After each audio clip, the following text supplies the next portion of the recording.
Buongiorno e ben ritrovati a un nuovo appuntamento con A Voi la Linea per approfondire i temi del giorno. Partiamo da un evento che ritorna alla 22esima edizione della mezza maratona a Udine, in calendario per domenica 18 settembre. Sarà preceduta e accompagnata da tante iniziative fin dalla sera di venerdì 16, già sono 900 gli iscritti. Ritorna la maratonina con un percorso anche rinnovato, comunque il centro focale Udine. Sì, ritorna la maratonina col grande coinvolgimento dei suoi volontari, delle città, perché oltre a Udine c'è anche Tavagnacco, soprattutto riproponendo un programma di eventi quasi da pre-pandemia, con l'unica sofferta ancora rinuncia a staffetta dalle scuole, ma dando spazio alle famiglie, ai bambini, alla corsa coi cani e ovviamente all'evento della maratonina internazionale Città di Udine, ospitando atleti da tutto il mondo. Quali sono le aspettative dopo 2 anni così difficili dovuti al Covid?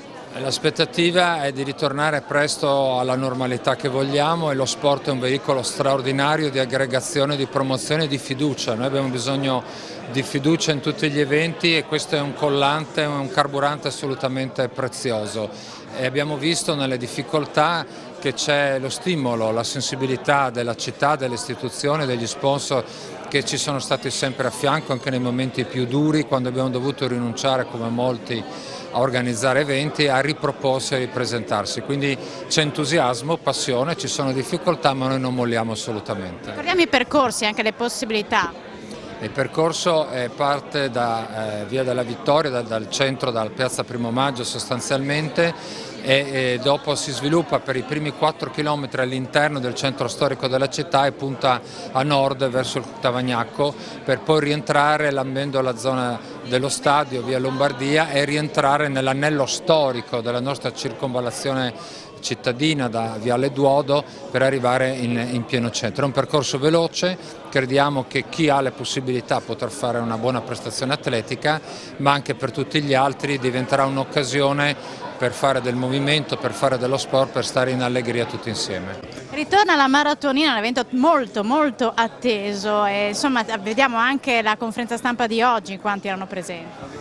Di questa grande presenza oggi alla conferenza di presentazione della maratonina, la migliore testimonianza dell'importanza dell'evento, un evento sportivo che ha visto grandissimi campioni anche nelle passate edizioni, ma anche un grande evento che va al di là dello sport, proprio per i valori sociali e anche di promozione turistica del nostro territorio, perché saranno 3 giorni in cui il clou sarà domenica con la mezza maratona, ma anche nei giorni precedenti, il 16-17, con la Straudine e con gli altri eventi collaterali collegati, sarà senz'altro un grande momento di attrazione e anche un momento per lo stare assieme, che è importante perché usciamo comunque da 2 anni complicati, guardiamo ad un futuro adesso con maggiore ottimismo e quindi confidiamo che questo possa dare ulteriore lustro alla città di Udine e a tutto il nostro territorio. Un grande grazie agli organizzatori, non solo al Presidente Paolo Bordon, ma anche a tutti i volontari che sono determinati nell'organizzazione di questo evento e anche alla polizia locale, perché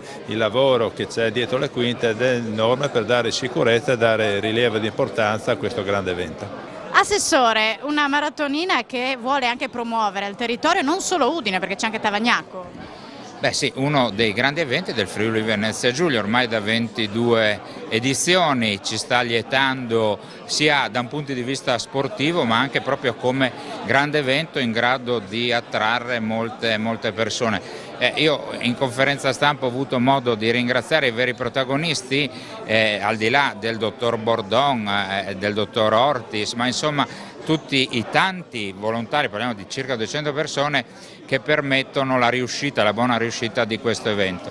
Quindi sono quegli eventi sportivi / sociali, perché va anche stigmatizzato questo valore, perché sta avvicinando tantissime persone allo sport, aiuta anche il volontariato, mette a sistema insomma la parte buona, io dico, del Friuli Venezia Giulia, quindi un plauso agli organizzatori per il gran sacrificio, perché credetemi, organizzare eventi dopo la pandemia è diventato molto complicato, loro ci stanno riuscendo e stanno dando grande dimostrazione di professionalità. E un altro evento è atteso, Friuli Doc al via domani con il taglio del nastro fissato alle 17:30 e Promoturismo Friuli Venezia Giulia è pronta per l'appuntamento con una ventina di appuntamenti dedicati al buon cibo, al buon vino, tra show cooking, presentazioni di libri, incontri con autori e chef. Sono 2 luoghi del gusto, Piazza San Giacomo con un mercato, quello dedicato ai prodotti a marchio Sono Friuli Venezia Giulia, a Corte e Morpurgo, per parlare di enogastronomia, assaggiare le specialità del territorio nella enoteca regionale. Accanto alla promozione dei prodotti del territorio, divenuti negli ultimi anni attori nella scelta degli itinerari di viaggio di molti turisti, Promoturismo Friuli Venezia Giulia sarà inoltre presente con lo spazio dedicato alle informazioni, all'accoglienza dei visitatori e di tutti gli interessati che desiderano scoprire e conoscere meglio le bellezze della regione. Piazza San Giacomo si trasforma in un mercato di eccellenze per proporre tradizione, genuinità e qualità. L'altro quartiere generale di Promoturismo Friuli Venezia Giulia sarà Corte Morpurgo, in cui non solo sarà proposto il ricco calendario di appuntamenti messo a punto assieme ad AgriFood Friuli Venezia Giulia e in collaborazione con il Consorzio del Prosciutto di San Daniele, il Consorzio del Formaggio Montasio, Arlef e l'Associazione dei Cuochi del Friuli Venezia Giulia, ma troverà spazio l'Enoteca regionale che ritorna dopo 2 anni e lo stop forzato dell'emergenza sanitaria. Cerimonia ieri sera a Udine per il premio letterario Friuli Storia. Sono stati ricordati i giornalisti Giulio Giustiniani e Omar Monestier, recentemente scomparsi. L'importanza della storia come maestra di vita e come insegnamento che quanto successo nel passato può ripetersi, come dimostrano gli avvenimenti geopolitici degli ultimi mesi. Così l'assessore regionale alla cultura Tiziana Gibelli, intervenuta a Udine alla serata della 9ª edizione del premio letterario Friuli Storia, assegnato ogni anno al migliore saggio di storia contemporanea pubblicato in Italia. Gibelli ha voluto ricordare le figure di Giulio Giustiniani, presidente e fondatore dell'Associazione Friuli Storia, mancato lo scorso 28 agosto, e di Omar Monestier, direttore del Messaggero Veneto e del Piccolo, anch'egli recentemente scomparso prematuramente. 2 personalità, ha affermato l'assessore, che mancheranno molto al mondo della cultura. Comprendere la storia non è mai stato così importante in un periodo segnato da guerra, crisi energetica e pandemia, ha rimarcato il presidente del Consiglio regionale Piero Mauro Zanin a margine della cerimonia. Ad aggiudicarsi il riconoscimento è stata l'autrice Claudia Weber con il saggio intitolato Il patto, Stalin, Hitler e la storia di un'alleanza mortale. La vincitrice è stata decretata dalle preferenze di oltre 550 lettori appartenenti alla giuria popolare. Tra questi un centinaio sono studenti dell'Università di Udine e altrettanti sono stati selezionati dalle biblioteche civiche di 10 comuni friulani. I 3 finalisti, qualificati oltre a Claudia Weber anche Gianluca Falanga con La diplomazia oscura, servizi segreti e terrorismo nella guerra fredda, e Paolo Macri con Storie di fuoco, patrioti, militanti, terroristi, erano stati invece votati precedentemente dalla giuria scientifica. Politiche e ricette si mescolano nel nuovo libro di Enzo Cataruzzi, che assieme allo chef Germano Pontoni ha mescolato e servito i temi di attualità e i sapori delle minestre. La presentazione del volume è prevista per il 9 settembre alle 11 a Strada del Popolo a Udine. Ne abbiamo proprio parlato con l'autore. Non è la solita minestra, politica e cucina vanno a braccetto in questo libro di Enzo Cataruzzi, scritto assieme allo chef Germano Pontoni. Enzo, con volto noto di Telefriuli perché cura per noi la rubrica politica Il Punto, un grande chef, ti ha dato una mano a scrivere questo libro, insomma si dice sempre che la politica è un minestrone, in questo caso come avete legato la cucina con i fatti politici? Beh, io sono partito dal fatto che, avendo fatto politica, essendo anche curioso come giornalista, che una volta i patti venivano fatti proprio nei luoghi dove si mangiavano dei cibi e i patti venivano fatti in certe giornate dove assumevano una sacralità, no? Ti ricordi, abbiamo fatto il patto per qualsiasi cosa, insomma anche programmi elettorali, in quell'osteria, in quel ristorante, eccetera. Quindi assumeva anche un patto, diciamo così, uno era anche disinibito perché a tavola, no? Con un piatto buono, in questo caso la minestra, o magari un bon thai, pafurlan, insomma la cosa diventava confidenziale, magari i 2 si incontravano e anche se non si erano mai visti avevano una confidenza che subito andavano d'accordo o meno, insomma, ma comunque c'era un confronto che adesso vedo che manca. Tu sei anche presidente del club della minestra, in questo caso avete abbinato dei temi politici o dei personaggi politici a delle zuppe o delle minestre, ecco, ce ne dici magari qualcuna particolare? Ma più che altro potrei parafrasare Gaber, no? Che diceva che la minestrina è di destra, il minestrone è di sinistra. E potrebbe anche collimare, nel senso che abbiamo visto che adesso qualcuno vuole fare il campolato, quindi il minestrone va dentro tutto e la minestrina magari ha più uno stile un po' diverso che comunque magari qualche volta potrebbe anche risultare insipida, ecco. Cambiano i ministri, non la minestra, scrivi anche tu qui alla fine del libro, si va alle elezioni del 25 settembre, insomma c'è molta attesa anche di capire che minestra verrà fuori per il nuovo governo. Ma io penso questo, che i sondaggi danno diciamo, un'addizione insomma, dei voti quasi scontata. Penso che comunque ci potrà essere qualche sorpresa, perché il sistema elettorale che è scellerato, forse anche chi l'ha votato non ha capito che è una tagliola veramente forte, è un maggioritario mascherato. Qualcuno qui in regione sappiamo già insomma, i nomi e i cognomi, ma qualcuno potrà essere fortunato con questo famoso flipper, no? Che, ecco, certamente il cittadino non sceglie il candidato e questo dà un po' di disaffezione, un po' di astensionismo. Ecco, i partiti dovrebbero anche interrogarsi su questo. Sì, mangiare la minestra o saltare la finestra in questo caso. Una parola su Germano Pontoni che ti ha dato una mano insomma, a realizzare questo libro mettendoci tante ricette che comunque ci sono gli ingredienti, ci sono i modi di prepararle, quindi importante anche da questo punto di vista. Sì, io ringrazio in particolar modo Germano Pontoni, maestro di cucina, uno chef veramente bravo che mi ha saputo entrare in sintonia con me immediatamente e ringrazio anche l'editore, la Pontoni Maura, per aver creduto in questo progetto che all'inizio sembrava stravagante, ma poi è stato accettato bene e devo dire anche con grande soddisfazione perché è stato patrocinato dal Comune di Udine, quindi ringrazio anche il sindaco Fontanini di Udine per aver creduto in questo libro che verrà presentato nell'ambito del Friuli Doc.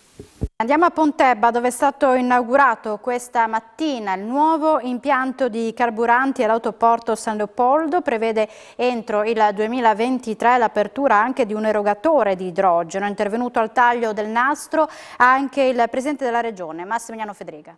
La cosa importante è proprio la prospettiva, ovvero l'alimentazione della mobilità attraverso l'idrogeno. Noi come Regione Friuli-Venezia Giulia ci abbiamo creduto molto, non soltanto sulla mobilità, ma penso anche sull'industria pesante, l'utilizzo dell'idrogeno.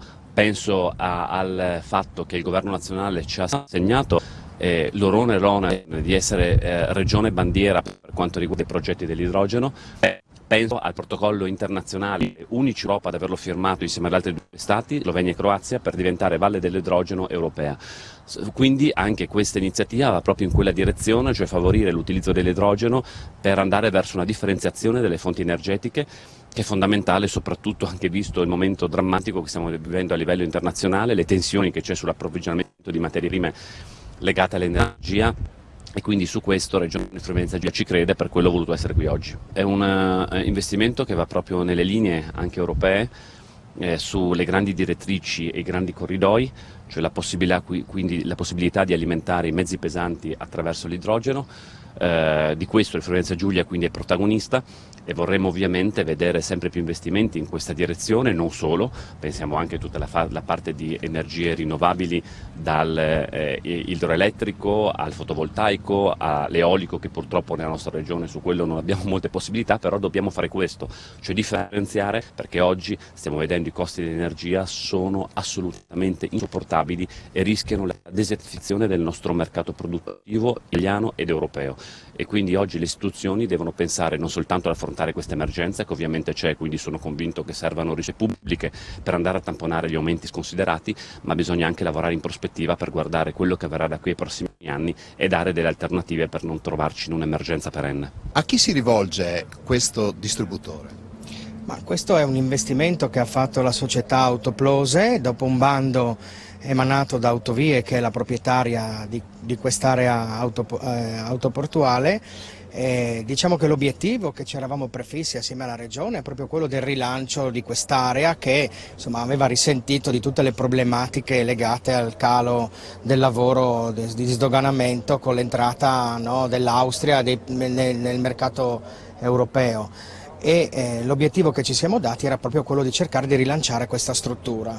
Si è fatta avanti rispondendo al bando la società Autoplose, che ha presentato questo progetto che si svilupperà in più fasi. Questa è la prima fase, con un distributore che dà la possibilità di rifornimento di prodotti petroliferi classici più di gas refrigerato LGN, che è un gas per trazione pesante, ma l'obiettivo che si è data alla società è quella per il prossimo anno di aprire anche un distributore a idrogeno. E noi abbiamo già realizzato un impianto analogo di questo, di grandi dimensioni a Vipiteno, dove prendiamo tutto il traffico pesante che viene dal nord Europa. Pontebba, noi vogliamo acquisire il traffico che viene dall'est Europa e ha le stesse caratteristiche, ecco il perché crediamo in Pontebba. E poi questa era una landa deserta da molti anni, abbiamo trovato con Autovie Venete un accordo commerciale per 30 anni, allora abbiamo detto è ora di investire qua perché è strategico per la via della seta. Noi oggi vendiamo i prodotti petroliferi tradizionali, ma noi venderemo l'idrogeno qui, perché questo è il futuro e i camion in futuro andranno tutti a idrogeno, capisci? Perché il mercato nei prossimi anni non sarà solo gasolio, GNL, ma nei prossimi 10 anni il 50% andrà ancora a gasolio, i mezzi pesanti che passano qui sulla via della seta, ma un 30% diventerà mezzi che andranno a idrogeno, solo un 10% andranno con quel prodotto lì che è il GNL e un 10% a gas, elettrico, scusano. Ecco il perché crediamo in qua. E poi crediamo perché abbiamo una situazione analoga di dimensione molto più grande di questo a Vipiteno, che è il numero 1 in Europa come volumi di vendita commerciale strategico, capisci? Ecco perché riteniamo che si può fare questo anche qui. Se ci seguono un po' e riusciamo a eliminare certi conflitti burocratici, io credo che potremo fare delle belle cose qua, sia per la comunità della Valle, ma in modo particolare per il Friuli. Io ho avuto delle grosse realizzazioni fatte nel Veneto, dove è sempre intervenuto anche il presidente del Veneto, Luca Zaia, ha presenziato sempre le inaugurazioni che sono andate tutte molto bene, pertanto sono ottimista anche per qua, che è più facile secondo me ancora. Bisogna valorizzare queste zone e basta. Siamo in chiusura, ritorneremo in diretta con l'informazione alle 16:30. Grazie per l'attenzione e buona giornata.